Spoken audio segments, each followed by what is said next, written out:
Welcome to మెగానన్ TV off the record. ఆయన ఒక మాజీ మంత్రి, ఒకటికి రెండు సార్లు ఎమ్మెల్యేగా గెలిచి హేమాహేమిలైన రెడ్ల హవా ఉన్న జిల్లాలో ఏకంగా మంత్రి పదవి దక్కించుకున్న నేత. ఆ తరువాత ఇక నాకు ఎదురలేదు అన్నట్లు జిల్లానే శాసించే పెద్దారెడ్లతో ప్రతినిత్యం కయ్యానికి కాలు దువ్వేవారు. దీంతో విసిగి వేసారిన ఆ పెద్దారెడ్లు కన్నెర్ర చేయడంతో నెల్లూరు జిల్లాలో ఎక్కడా పోటీ చేసే అవకాశం లేక పొరుగు జిల్లాకు తరిమేయబడ్డారు. గత్యంతరం లేక నరసాపురం నుంచి ఎంపీగా పోటీ చేసి దారుణంగా ఓటమి చెందారు. అటు ఇంటి కూడిపోయింది, ఇటు దోవ కూడిపోయింది అన్నట్టుగా ఇప్పుడు ఆ మాజీ మంత్రిని నెల్లూరులో పట్టించుకునే నాథుడే కరువయ్యారు.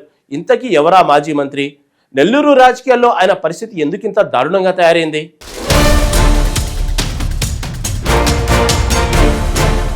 అనిల్ కుమార్ యాదవ్. బహుశా ఏపీ రాజకీయాల్లో ఈ పేరు తెలియని వారు ఉండరంటే అతిశయోక్తి కాదు. అయితే ఆయన సంపాదించుకుంది మంచి పేరు కంటే వివాదాలే ఎక్కువని రాజకీయ విశ్లేషకులు చెబుతుంటారు. చిన్న పెద్ద అనే తేడా లేకుండా ప్రతి ఒక్కరిపై తొడలు కొట్టడం, మీసాలు తిప్పడం, బండబూతులు మాట్లాడటం ఆయన సహజ నైజంగా మారిపోయింది. వైఎస్ఆర్ కాంగ్రెస్ పార్టీ అధికారంలో ఉన్నప్పుడు అనిల్ చేసిన హవా అంతా ఇంత కాదు. నెల్లూరు జిల్లానే శాసించే వేమిరెడ్డి ప్రభాకర్ రెడ్డి, కాకాని గోవర్ధన్ రెడ్డి వంటి పెద్దారెడ్లను కూడా ఆయన తల్లో వెంట్రుకల్లా తీసిపారేశారు. ఏమాత్రం లెక్క లేకుండా వారిని చీపురు పుల్లలా చూడటంతో జిల్లా వైసీపీలో ముఠా తగాదాలు ముదిరిపోయాయి. అనిల్ కుమార్ యాదవ్ ఓవర్ యాక్షన్ వల్లే తాను పార్టీ మారి మంచి పని చేశానని వేమిరెడ్డి ప్రభాకర్ రెడ్డి కూడా తన వర్గీయుల వద్ద వాపోయారంటే పరిస్థితి ఎంత తీవ్రంగా ఉందో అర్థం చేసుకోవచ్చు.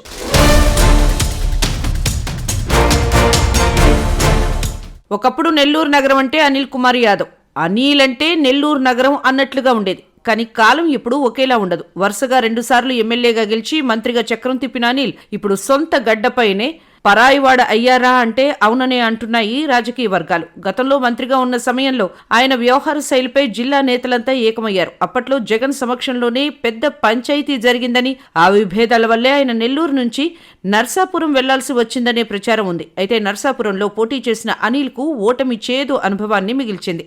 అటు నర్సాపురం వెళ్లలేక, ఇటు నెల్లూరుకు రాలేక ప్రస్తుతం ఆయన చెన్నైలో నివాసం ఉంటున్నట్లు తెలుస్తోంది.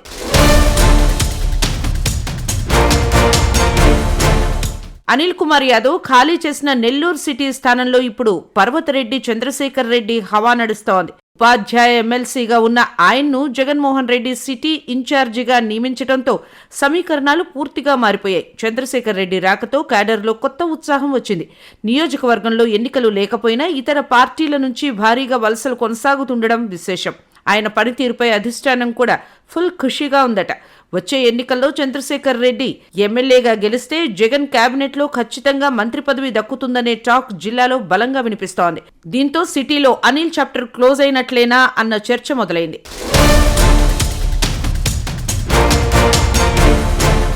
సొంత నియోజకవర్గం చేజారిపోవడంతో అనిల్ కుమార్ యాదవ్ ఇప్పుడు జిల్లాలో ఎక్కడో ఒక చోట పాగా వేయాలని ప్రయత్నాలు ముమ్మరం చేశారు. ఇందులో భాగంగా ఆయన కన్ను మొదట వెంకటగిరిపై పడింది. కానీ అక్కడ మాజీ ముఖ్యమంత్రి నేదురుమల్లి జనార్దన్ రెడ్డి తనయుడు నేదురుమల్లి రామ్ కుమార్ రెడ్డి తిరుగులేని నాయకుడిగా ఉన్నారు. అక్కడ పప్పులు ఉడకవని భావించి ఆత్మకూరు వైపు చూశారు. కానీ అక్కడ జిల్లా రాజకీయాలను శాసించే మేకపాటి కుటుంబం బలంగా ఉంది. ఆ తర్వాత ఉదయగిరికి వెళ్దామనుకున్నా అక్కడ కూడా మేకపాటి ఫ్యామిలీదే ఆధిపత్యం. ఇలా ఎక్కడికి వెళ్లినా నో ఎంట్రీ బోర్డులు కనిపిస్తుండటంతో అనిల్ కుమార్ యాదవ్ డైలమాలో పడ్డారు. చివరి ప్రయత్నంగా ఇప్పుడు అనిల్ కుమార్ యాదవ్ కన్ను నెల్లూరు రూరల్ నియోజకవర్గంపై పడినట్లు తెలుస్తోంది.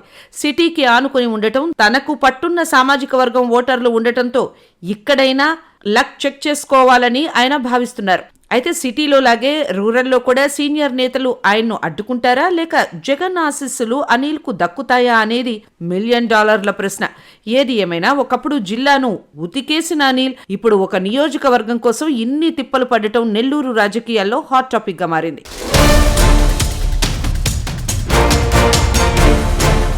అయితే ఇటీవల జరిగిన రూరల్ నియోజకవర్గ విస్తృత కార్యకర్తల సమావేశంలో జిల్లా అధ్యక్షుడు మాజీ మంత్రి కాకాని గోవర్ధన్ రెడ్డి రూరల్ నుంచి పోటీ చేసేది విజయ్ కుమార్ రెడ్డి అనే కుండబద్దలు కొట్టడంతో ఇక అనిల్ కుమార్ యాదవ్ రాజకీయం అయిపోయిందని చర్చ జరుగుతోంది. దీంతో నెల్లూరు రావడమే మానేశారట. అనిల్ కుమార్ యాదవ్ పరిస్థితి ఎలా తయారైంది అంటే, సొంత బాబాయ్ వారానికోసారి మీడియా సమావేశం ఏర్పాటు చేసి అబ్బాయి అనిల్ కుమార్ యాదవ్ పై తీవ్ర స్థాయిలో దుమ్మెత్తి పోస్తుంటే ఉమ్మడి నెల్లూరు జిల్లాలో తిరిగి కౌంటర్ ఇచ్చే నాయకుడు కూడా లేకపోవడం విశేషం. తన ఓవర్ యాక్షన్ వల్లే ఇలాంటి దారుణమైన పరిస్థితులు చేజేతులా అనిల్ కుమార్ యాదవ్ చేసుకున్నాడని ప్రతి నోటా వినిపిస్తోంది. వైసీపీ ప్రభుత్వంలో కోట్ల రూపాయల అక్రమ సంపాదన సంపాదించి దేశ విదేశాల వ్యాపారం చేస్తూ నిన్ను నమ్ముకున్న కార్యకర్తలను సర్వనాశనం చేశావు, నీ వల్ల నెల్లూరు జిల్లాలో పార్టీ సర్వనాశనమైందని బాబాయ్ రూపకుమార్ యాదవ్ వారానికోసారి అనిల్ కుమార్ యాదవ్ పై ఫైర్ అవుతుంటే తిరిగి కౌంటర్ ఇచ్చే వైసీపీ నాయకుడే లేకపోవడం విశేషం.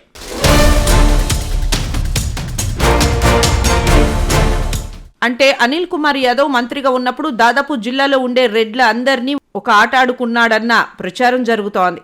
దీంతో అనిల్ కుమార్ యాదవ్ తిరిగి నెల్లూరు జిల్లాలోకి ఎంట్రీ ఇవ్వకూడదు అని వైసీపీ ముఖ్య నాయకులంతా కంకణం కట్టుకున్నట్లు తెలుస్తోంది. ఉమ్మడి నెల్లూరు జిల్లాలో ఎక్కడా కూడా అనిల్ కుమార్ యాదవ్ కు ఎమ్మెల్యే టికెట్ రాకుండా సొంత పార్టీ నాయకులు అడ్డుకుంటున్నారని ప్రచారం జరుగుతోంది.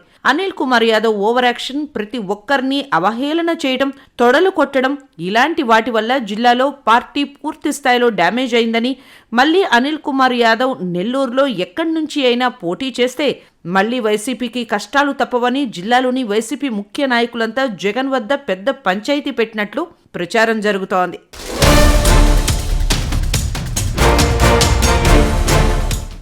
ఏది ఏమైనా 2 సార్లు ఎమ్మెల్యేగా, ఒకసారి మంత్రిగా నెల్లూరు జిల్లాలో తనకంటూ ఒక ప్రత్యేక స్థానం సంపాదించుకున్న అనిల్ కుమార్ యాదవ్ రాజకీయం ముగిసిపోయిందని, ఇక నెల్లూరు జిల్లాలో అడుగుపెట్టే ప్రసక్తే లేదని జిల్లాలో వైసీపీ నాయకుల్లో చర్చ సాగుతోంది.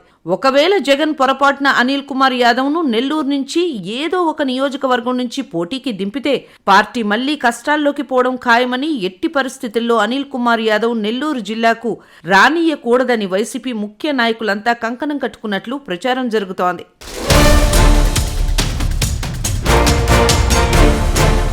మొత్తానికి నెల్లూరు జిల్లా వైసీపీలో ఆధిపత్య పోరు ముదురుతోంది. ఒకవైపు చంద్రశేఖర్ రెడ్డి దూకుడు, మరోవైపు అనిల్ కుమార్ యాదవ్ ఉనికి కోసం పోరాటం. మరి జగన్మోహన్ రెడ్డి ఫైనల్ డిసిజన్ ఎవరికి అనుకూలంగా ఉంటుంది? అనిల్ రూరల్లో సెటిల్ అవుతారా లేక చెన్నైకే పరిమితం అవుతారా? వేచి చూడాలి.